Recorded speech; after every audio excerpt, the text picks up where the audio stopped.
नमस्कार दोस्तों, मैं आपका दोस्त वीरेंद्र रावत और आप देख रहे सुपर वीरू व्लॉग।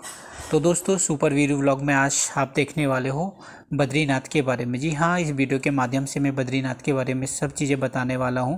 और इससे पहले एक वीडियो हमने केदारनाथ के बारे में बताया, तो उसमें केदारनाथ के बारे में हमने सारी चीज़ें बताई थी और साथ में पंच केदार के बारे में भी बताया था।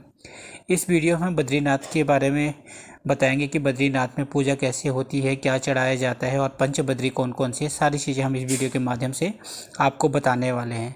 तो दोस्तों, अगर आपने कभी सुपर वीरू व्लॉग को अभी तक सब्सक्राइब नहीं किया तो ज़रूर सब्सक्राइब कीजिएगा। तो अब हम बात करते हैं बद्रीनाथ की।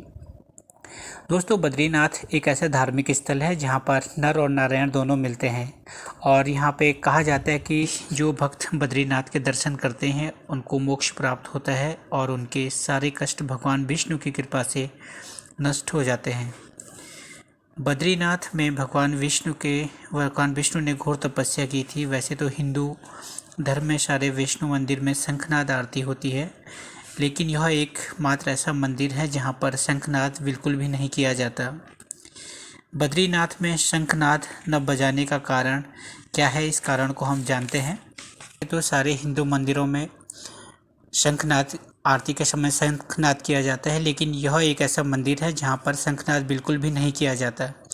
बद्रीनाथ में शंखनाद न बजाने का आखिर क्या कारण है, इस कारण को हम आपको बताते हैं।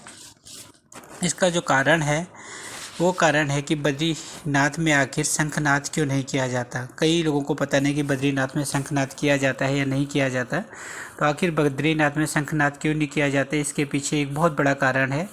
कहा जाता है कि इस मंदिर के प्रांगण में, जिसे तुलसी भवन कहा जाता है, वहाँ पर एक बार माता लक्ष्मी ध्यान मुद्रा में थी और उस समय भगवान विष्णु ने शंख का संहार किया था।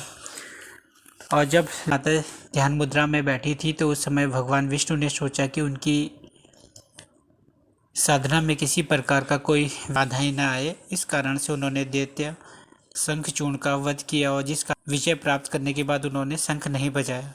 हिंदू धर्म में बताया गया कि किसी भी युद्ध की विजय प्राप्ति पर शंखनाद किया जाता है, लेकिन यहाँ पर उस टाइम पे शंखनाद नहीं किया गया था।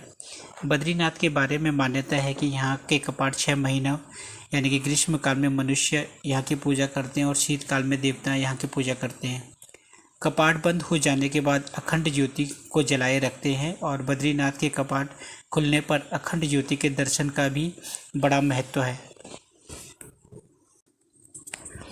श्रद्धालु अखंड ज्योति के दर्शन के लिए बड़ी संख्या में यहाँ पर पहुँचते हैं और उनका विश्वास है कि ऐसी भी मान्यता है कि जो इंसान अखंड ज्योति और अलौकिक ज्योति के दर्शन करता है वह पाप से मुक्त होकर मोक्ष प्राप्ति का भागी बन जाता है।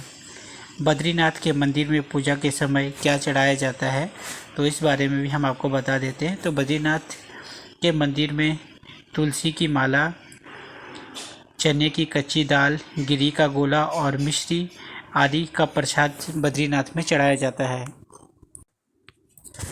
तो दोस्तों, अगर आपने अभी तक वीडियो को सब्सक्राइब नहीं किया तो ज़रूर सब्सक्राइब कीजिएगा। अगर आपने लाइक नहीं किया तो ज़रूर लाइक कीजिएगा।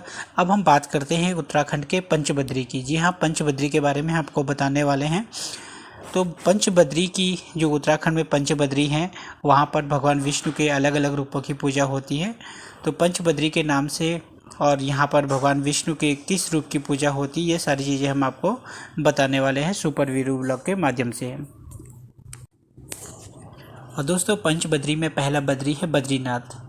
बद्रीनाथ जो है देश के प्रमुख तीर्थों में से एक माना जाता है और महाभारत और पुराणों में इसे बद्रीवन, बद्रिकाश्रम और विशाल आदि नामों से भी जाना जाता है। बद्रीनाथ उत्तराखंड के चमोली जनपद में है और अलकनंदा नदी के तट पर स्थित है और यह मंदिर भगवान विष्णु को समर्पित है। यहाँ के कपाट 6 महीने बंद रहते हैं और 6 महीने खुलते हैं, यानी कि कपाट जो है नवंबर के अंत तक बंद हो जाते हैं। यहाँ पर गर्म पानी का एक स्रोत है जिसे तप्त कुंड भी कहते हैं। और बद्रीनाथ के बाद हम बात करते हैं आदि बद्री की। पहला बद्री हो गया बद्रीनाथ, दूसरा हो गया आदि बद्री। आदि बद्री जो कि कर्णप्रयाग से 19 किलोमीटर की दूरी पर गैरसैंण वाली रोड पर स्थित है। यहाँ पर छोटे छोटे 14 मंदिरों का समूह है, जिसमें से एक मंदिर नारायण मंदिर प्रमुख है और जो 3 फुट ऊंची काले रंग के पत्थर से बनी हुई है और चतुर्मुखी विष्णु प्रतिमा है। दूसरा बद्री है योगध्यान बद्री। यह मंदिर जोशीमठ से 25 किलोमीटर की दूरी पर पांडुकेश्वर नामक तीर्थ स्थान के नाम से जाना जाता है। यहाँ पर भगवान विष्णु योग मुद्रा में है और शीतकाल में भगवान विष्णु यहाँ पर पूजे जाते हैं। नेक्स्ट बद्री है भविष्य बद्री। यह जोशीमठ से 25 किलोमीटर की दूरी पर है और तपोवन के पास सुभई गांव में स्थित है। धौलीगंगा नदी के तट पर यह मंदिर भगवान विष्णु के 24वें अवतारों में से एक नरसिंह अवतार को समर्पित है। अंत में जो बद्री है वो वृद्ध बद्री है। प्राचीन मंदिरों में से एक माना जाता है। यह मंदिर जोशीमठ से 8 किलोमीटर की दूरी पर अणीमठ में स्थित है और इसको प्रथम बद्री के नाम से भी जाना जाता है। तो दोस्तों, अगर आपको वीडियो अच्छी लगी हो तो प्लीज़ लाइक कीजिएगा, शेयर कीजिएगा और सब्सक्राइब कीजिएगा। इसी तरीके की और भी वीडियो हम आपके लिए लेके आते हैं। तब तक के लिए नमस्कार। जय हिंद, जय भारत, जय उत्तराखंड।